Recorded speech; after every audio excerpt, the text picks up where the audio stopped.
here, welcome to my channel. If you are new here, hit that subscribe button and become a part of the MVP family. Also hit the notification bell because I upload 3 times a week. So today's video is all about moisture and developing a good moisture routine.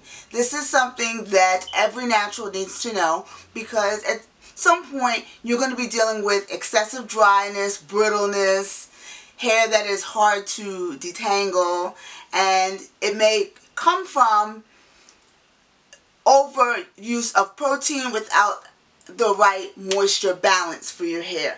So I'm going to give you a lot of tips and tricks, and I'm also going to show you how I do my puffs on my wash and go hair because I've been wearing puffs lately and it's really been working out for me. So let's get started with today's video. Alright, let's get started with today's video. Now, what you're going to need is a spray bottle with warm water. Warm water helps to open up those cuticles so that you can apply your moisture to your hair and your hair absorbs that moisture.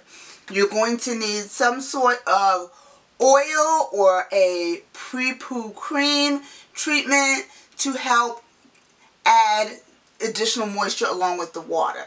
So basically what I do is I just take my hair and I just start in sections. I really start from the front and I work my way to the back.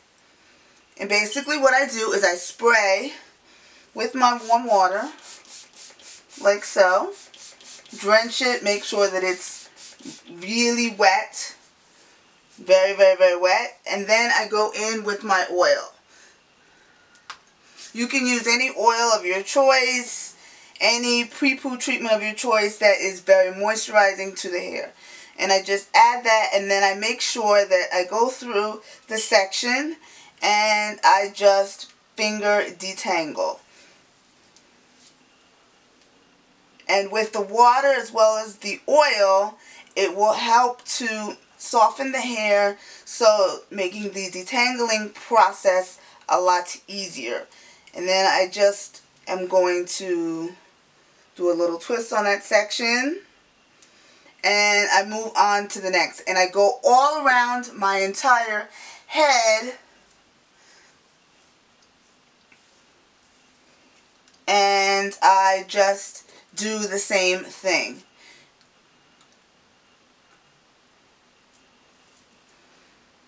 Warm water, and then I use oil. I don't use a particular pre-poo product. I am an oil type of girl. I use my oil and I just go in adding that to the hair and then just detangling my hair. I finger detangle because this way I can really get in, feel those knots, and also I feel as if I am not ripping or breaking my hair in any way when I finger detangle. I also can go in with this is the Strong Roots spray from Palmer's, and I go in and I usually will do that and massage my edges with it along with the oils and do one more final detangle, and then I twist that section up and move on. And I do this all along my hair to make sure my hair is completely detangled and it is moisturized as well. So I will come back once I finish doing this and I will show you the next step in my routine.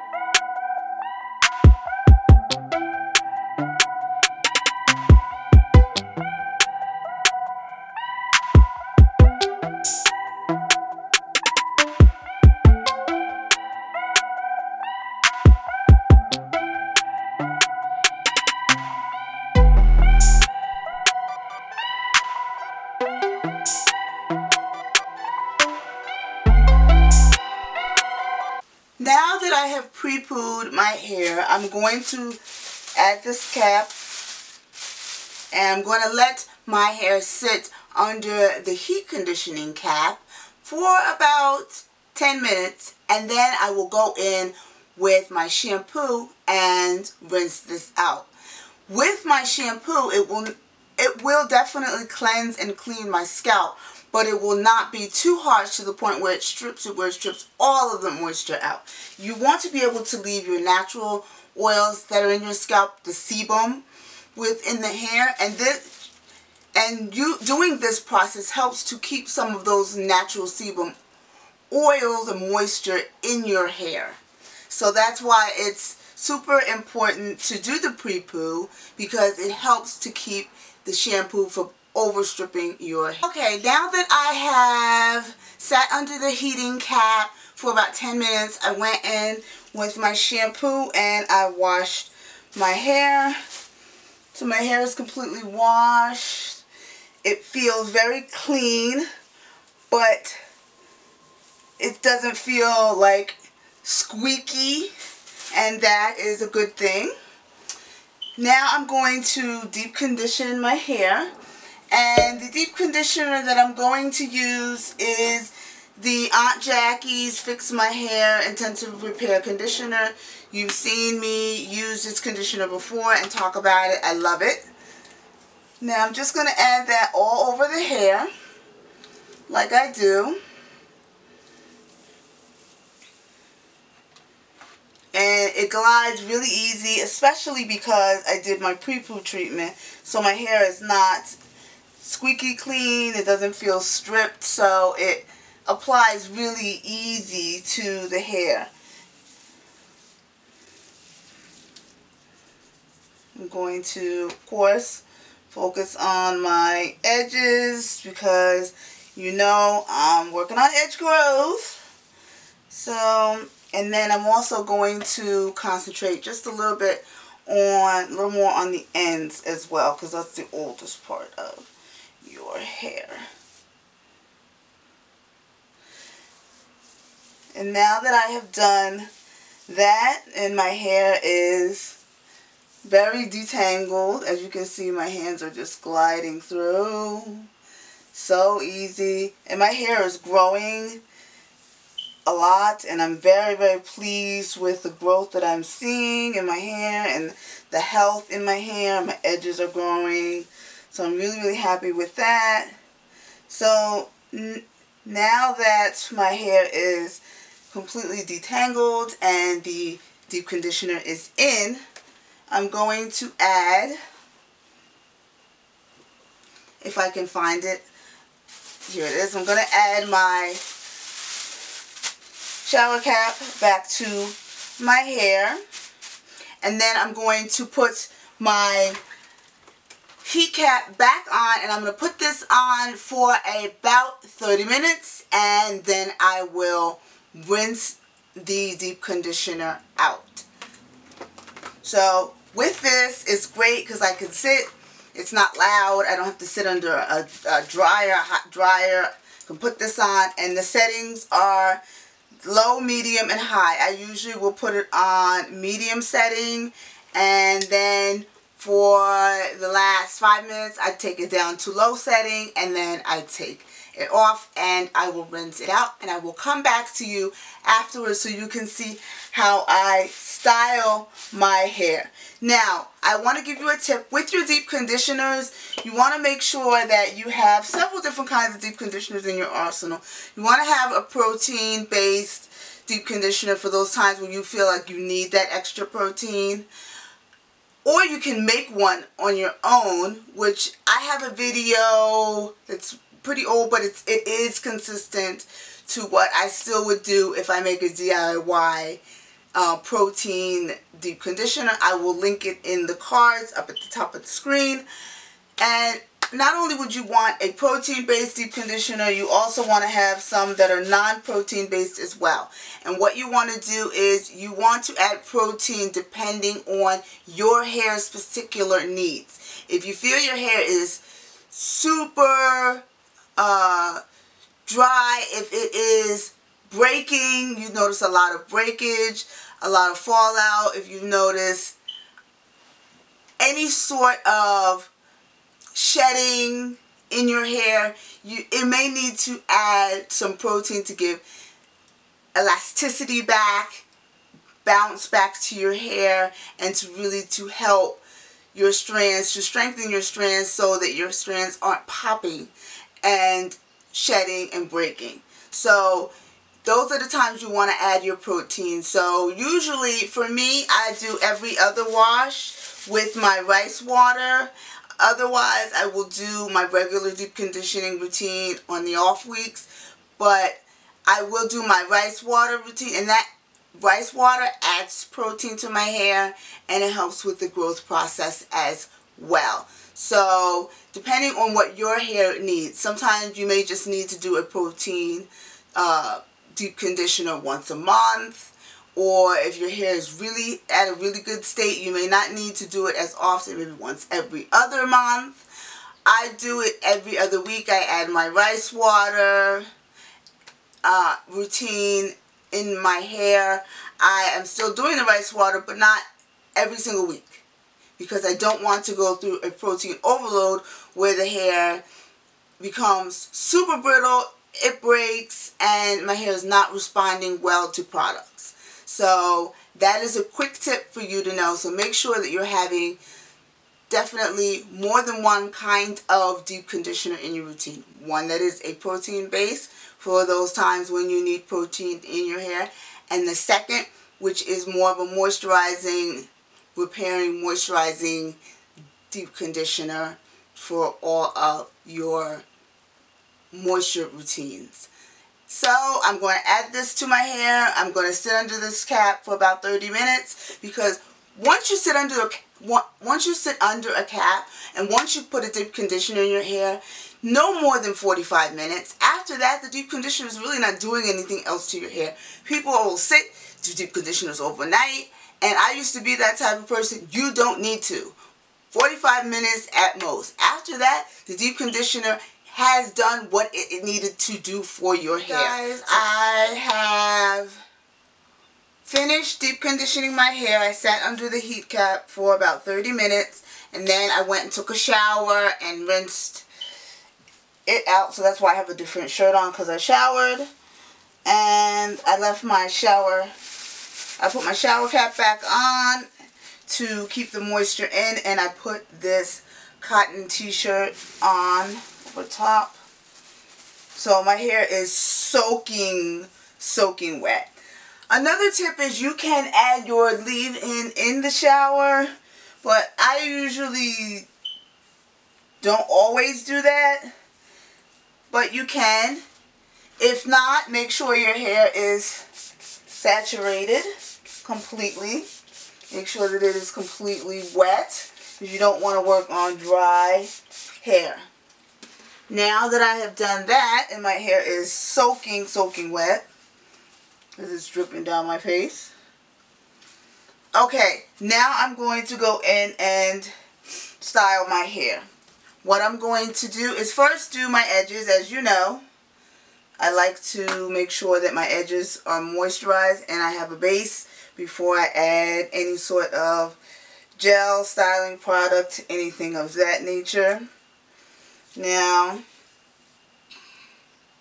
I would tell all of my subbies out there, guys and girls, if you're going to style your hair, make sure that you're adding moisture to your edges always and massaging that in so that your hair is fully moisturized and protected, especially those edges, because they are the weakest part of your hair. Now that I've done that, now I bought a soft toothbrush, and I bought this soft bristle toothbrush so I could help do my edges, and I'm going to use my Wetline Extreme for my edges, and I'm just going to add that to my hair in an upward motion, like so. My edges are doing very well. They're getting much better. They're growing. I made sure that I haven't been doing anything that's going to damage my edges. I'm always making sure that I'm oiling, protecting my edges, and I'm massaging my edges as well. Now I'm going to go in with the brush and just lightly, not roughly, lightly brush in an upward motion. Sorry if you see any whiteness under my arm. It's just my deodorant. That's what happens when you get out the shower. You put your deodorant on. You're supposed to. So if you see that, that's okay. I just got out the shower. And I'm going to do the same, brush the hairs in the back as well. And I added my castor oil to the back as well. And I'm going to add a little bit of that wet line there because I'm going to be putting this in a puff, as I told you before. Now, for moisturization, you want to make sure that you are adding the right kinds of products. You want to have products that that absorb into your hair, into the strands. You don't want anything that sits on the hair. And you want to try to avoid drying gels. So first off, I'm going to use my Aunt Jackie's Quench as my first base of moisture, along with my water, because water is the #1 source of moisture. And you also want to make sure when you are purchasing products that you are purchasing products where water is the first ingredient, because water is essential in moisturization. And think of our hair like plants. We need water in order for our hair to grow. So I usually go in and do about 3 different squeezes of the Quench. And I make sure I definitely take care of my ends, because my ends are going to be out. Hair is going to be up in the puff, like so. Okay, then I'm going to go in with my second layer of moisture. It's the Talia Wajid Curly Curl Cream. A lot of people like this product because it works really well. The one thing I will tell you is if it's too thick for you, you can make it work. Just take a little bit of that water, spray it on there, and what happens is it dilutes it a little bit, and it helps to thin it out just a little bit. But I do that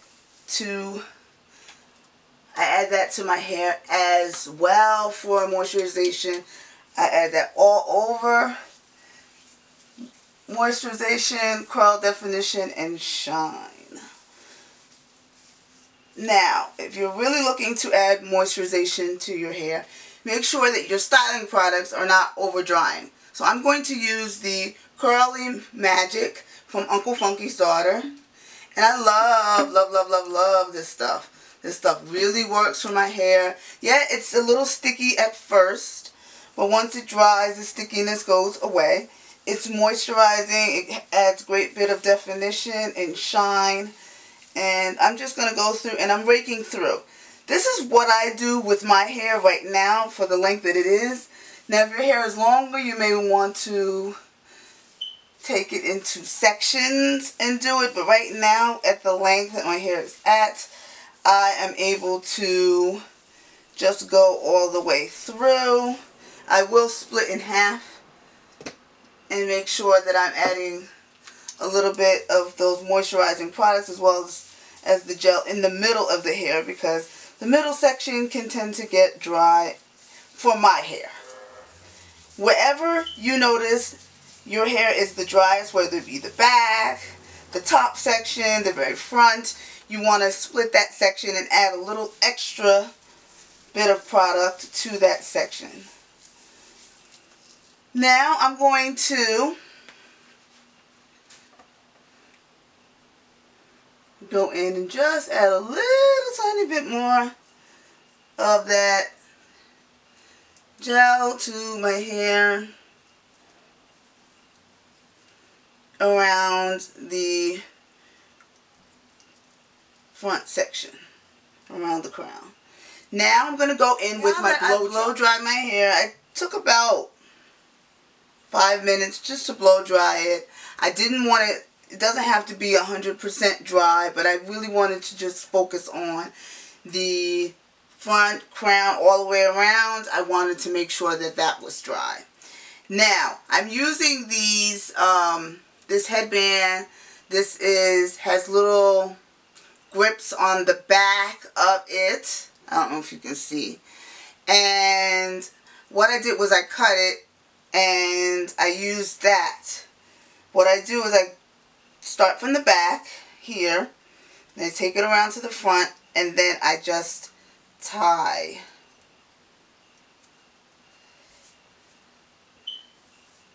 Like so.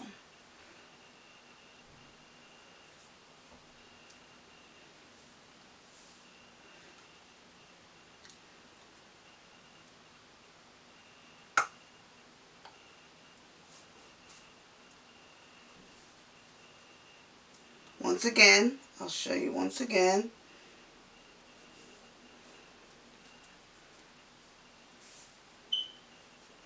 Take it and I tie it. Like so. And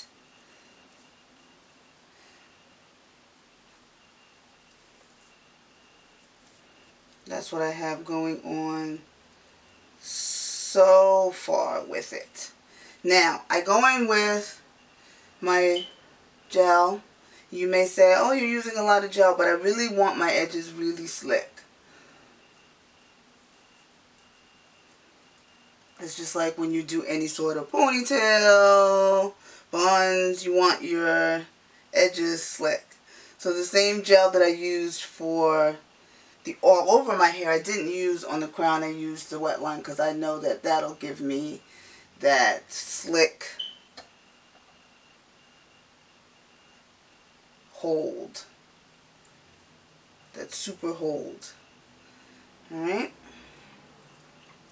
and that's what I have. And as it dries a little bit more, what I'm going to do is push the back up just ever so slightly once it dries more. And also once it dries more, I will go in and pick it out.